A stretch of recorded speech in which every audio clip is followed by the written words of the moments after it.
যদি জামায়াত ক্ষমতায় যায় প্রথম কওমি মাদ্রাসা বন্ধ করবে, এটা তাদের ফার্স্ট টার্গেট। এই জামাত যেখানে সেখানে লাগবে, যেখানে ইসলাম ধ্বংস হয়ে যাবে। আমি পাশাপাশি আরো বলতে পারি, আমি রাজনৈতিক দল ধরে বললাম, চরমনায় পীর সাহেব অনেক রকম প্রশ্ন তুলে ধরছে। চরমনায় পীর সাহেব ওনাদের সঙ্গে থাকবে না, কেন থাকবে না এইটাও আবার দেখেন ওই একটা গোপন গোপন ব্যাপার। এখানে একটা অভিযোগ করা হয়েছে, চরমনায় পীর সাহেব অভিযোগ করছে যে ওনারা সবকিছু একা একা সিদ্ধান্ত নিয়ে নেয়, অনেক সিদ্ধান্ত ওনারা প্রকাশ করে না, মানে ওনাদের সঙ্গে আলোচনা করে না। আমার মনে হয় এই ব্যাপারটা ঘটছে কখন জানেন, যখন এনসিপি ইন করলো। এনসিপি ইন করার আগ পর্যন্ত কিন্তু এই ধরনের আলোচনা আসে নাই। এনসিপি যখনই এখানে ইন করলো, 30টা সিট পাইলো, আর চরমনায় পীর সাহেব বহুদিন যাবত, আমাদের বহুদিন বলতে এই 1.5 বছর যাবত জামাতে ইসলামের সঙ্গে। উনার সিট কয়টা? 35টা।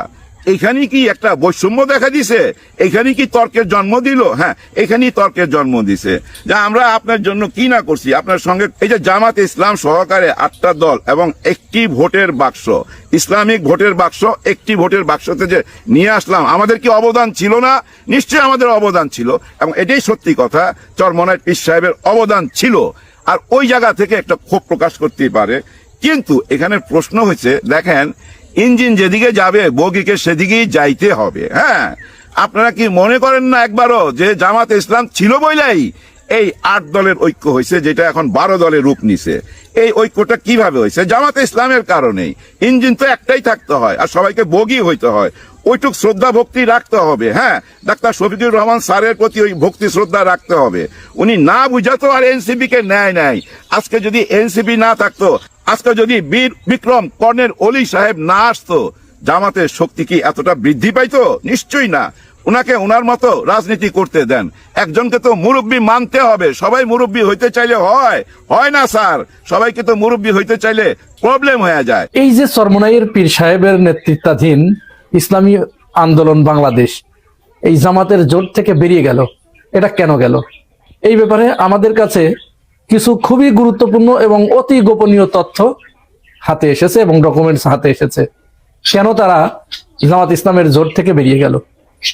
তাহলে আসেন আমরা আল্লাহর নাম নিয়ে শুরু করি, যে কেন, কোন পরিকল্পনা মাফিক তারা এখানে এসেছিল এবং তাদের কোন পরিকল্পনা বাস্তবায়িত না হয়, কার প্ররোচনায় তারা এখান থেকে বেরিয়ে গেলেন এবং এককভাবে 268 আসনে নির্বাচন করার সিদ্ধান্ত নিলেন। জামাত আমির ইসলামী আন্দোলন বাংলাদেশের সাথে প্রথম যোগাযোগ করেন। তার আগেও আপনারা ইতিহাস জানেন, ওই লম্বা ইতিহাসে আমি যাচ্ছি না। 2001 সালেও জামাতের তৎকালীন আমির মতিউর রহমান নিজামী তিনি চেষ্টা করেছিলেন চরমনাই পীর সাহেবকে 4 দলীয় জোটে আনতে, কিন্তু সেই সময় জামাত থাকার কারণে তিনি আসেন নাই। তিনি ওই সময়ে এরশাদের সাথে জোট করেছিলেন, এটি আপনাদের মনে আছে? এরকম তাদের ইতিহাস এরকম যে তারা জামাতের সাথে কখনোই জোট করবে না। এবারেও যখন জামাত ইসলামের আমির তাকে ওই যে আগেই বলেছি ছাই দিয়ে ধরেছিলেন, এবার তিনি তো আসলে বাইম মাছ, তাই বাইম মাছ হওয়ার কারণে ছাই দিয়ে ধরেছিলেন। তো অবশেষে সেই ছাইয়ে কাজ করে নাই, অর্থাৎ তেল এত বেশি পরিমাণ মেখেছিল যে জামাত আমিরের ওই ছাইতে কাজ হয় নাই। ভবিষ্যতে হয়তো হবে। যাই হোক, তো জামাত আমির যখন তাদের সাথে যোগাযোগ করলেন, তখন চরমনাই পীর সাহেবের ভিতরে একটা সুপ্ত বাসনা তার ভিতরে জেগে উঠল। তার চোখ দুটি চিকচিক করে উঠল একটা অজানা ভবিষ্যতের একটা বিরাট প্রাপ্তির আশায়। তিনি মনে মনে কল্পনা এঁকে ফেললেন যে তাহলে তো ভালোই হবে, জামাত ইসলামের আমির যেহেতু আমার কাছে এসেছে, তাহলে জোট করতে সমস্যা কি? আমার নেতৃত্বে জোট হবে, জামাতের আমির আমার কাছে থাকবে, আমার সাথে থাকবে, আমার অধীনে থাকবে, আমি এই জোটের নেতৃত্ব দিব। কিন্তু কয়েকদিন যেতে না যেতেই যখন জামাত আমির এরকম তার সাথে সহ আরো বাকি যে 9টি দল, এদের সাথে যোগাযোগ করা শুরু করে দিলেন এবং জামাতের জনপ্রিয়তা হু হু করে বাড়তে থাকলো, এবং আওয়ামী লীগ পলায়ন পরবর্তী সময়ে বিএনপির পরেই জামাতের অবস্থান, এরকম একটা পরিবেশ বাংলাদেশে স্পষ্টভাবে দৃশ্যমান হলো। তখন স্বাভাবিকভাবেই অন্য যাদের কাছে যাচ্ছে, এনসিপি বা ইসলামী ঐক্যজোট, খেলাফত মজলিস, তারপরে এলডিপি, এটা আলোচনা কিন্তু প্রত্যেকের সাথেই শুরু থেকেই চলছিল। তার ভিপি নুরুল হক নূর এর দল গণ অধিকার পরিষদ। তো যখন এরা জামাতের আমিরকে মোটামুটি নেতা মেনে নিয়েছিলেন এবং তার নেতৃত্বেই জোটটা হচ্ছিল। তখন তিনি দেখলেন চরমনায়ের পীর সাহেব যে তার আশা তো গুড়ে বালি হচ্ছে, সে তো এখানে এই জোটের প্রধান হতে পারবে না, তাহলে কি করার। ঠিক সেই মুহূর্তে তার তো বিভিন্ন ধরনের মুরিদ আছে, আওয়ামী লীগ মুরিদ আছে, বিএনপি মুরিদ আছে, জাতীয় পার্টি মুরিদ আছে। এখন বিএনপির লোকজন যখন দেখলো যে জামাতের সাথে যদি ইসলামী আন্দোলন মিলে যায় এই চরমনায়ের পীর সাহেব, তাহলে তো মুশকিল হয়ে যাবে, তাদের অনেকটা জয় নিশ্চিত হয়ে যাবে। তখন তার যে অর্থাৎ চরমনায়ের পীর সাহেবের যে বিএনপি পন্থী মুরিদ, তিনি ছুটে গেলেন চরমনায়ের পীর সাহেবের দরবারে। দেখুন ভিডিওটি, আমি কথা না বলে প্রমাণ দিচ্ছি, যে প্রমাণটি দেখুন সেখানে গিয়ে কি হলো।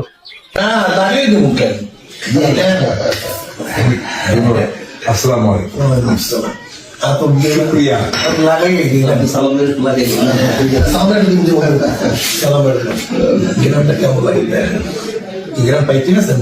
ঘেরান তো পাইতেছে, অতিরিক্ত ঘেরান লাগতেছে, ভালো লাগতেছে।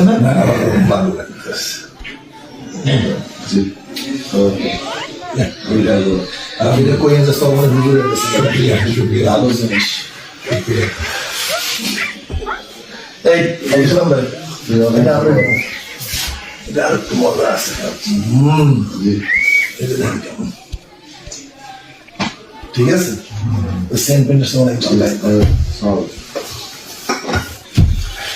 আমার খুব ভালো লাগে মজমুন।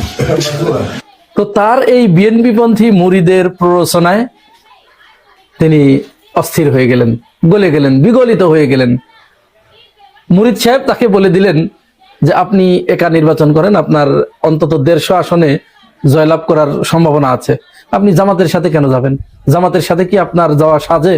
জামাতের নেতৃত্ব কেন আপনি মানতে যাবেন? আপনি সারা বাংলাদেশের পীর, সারা বাংলাদেশের মানুষ আমরা আপনাকে পীর সাহেব বলে জানি, আর জামাতের নেতৃত্বে আপনি যাবেন, ওর নেতৃত্বে মানবেন কেন? তো তখন পীর সাহেব চিন্তা করলেন, তাই তো, কথা তো সত্যি বলেছে, তাহলে কি করা যায়? তখন ওই মুরিদ বললেন যে আপনি তো যাবেনই না, বরং একটা কাজ করেন, আপনি জামাতকে একটু চাপে রাখেন। কারণ ওই মুরিদ জানতেন যে চরমনায়ের পীর একটা আসনও পাবে না, একটাও পাবে না। তাহলে জামাতের জোটে তাকে লেলিয়ে দিয়ে যদি সে এই 100 মতো আসন ছিনিয়ে নিতে পারে, তাহলে জামাত বাদ, আগেই বাদ। বাকি যাদের সাথে জোট করবে তাদের তো ওরকম আরো অন্তত 60-70টা দিতে হবে। তাহলে জামাত যদি 150 আসনে নির্বাচন করে, এরকম কিন্তু তাদের প্ল্যান ছিল, তাহলে তো সে সংখ্যাগরিষ্ঠতা পাবে না। সুতরাং আমার পথ তখন ক্লিয়ার হয়ে যাবে। তাহলে হুজুর আপনি যান, আপনি 100 আসনের নিচে কোনো মতো অবস্থায় নামবেন না। কিন্তু যাই করুক, তারা যদি আপনাকে 100 আসন দিতেও চায়, তবুও শেষ পর্যন্ত কিন্তু আপনি জামাতের সাথে জোটে আপনাকে যাওয়া যাবে না। আপনার মূল উদ্দেশ্য হবে জামাতকে দুর্বল করা, তার আসন কমিয়ে দেয়া। এক্ষেত্রে একটা গল্প মনে পড়ে গেল, আপনারা জানেন ইমাম হুসাইনের কোনোদিন ফজরের নামাজ কাজা করাতে পারে না শয়তান। তো একদিন এমন ভাবে তাকে যে ধরছে যে হুজুর আর একটু ঘুমান, খুব শীত, আরাম করে দিছে। তো ওই দিন ইমাম হুসাইনের ফজরের নামাজ কাজা হয়ে গেছে। নামাজ কাজা হয়ে যাবার পরে ইমাম হুসাইন দ্রুত কাজা নামাজ পড়ে নিয়ে আল্লাহ রাব্বুল আলামিনের কাছে এমন কান্নাকাটি করেছেন যে আল্লাহ খুশি হয়ে 70 দিন জামাতে নামাজ পড়লে যে সোয়াব হয়, ওই সোয়াব আল্লাহ তার একদিনে নামাজ কাজা করার কারণে দিয়ে দিছে।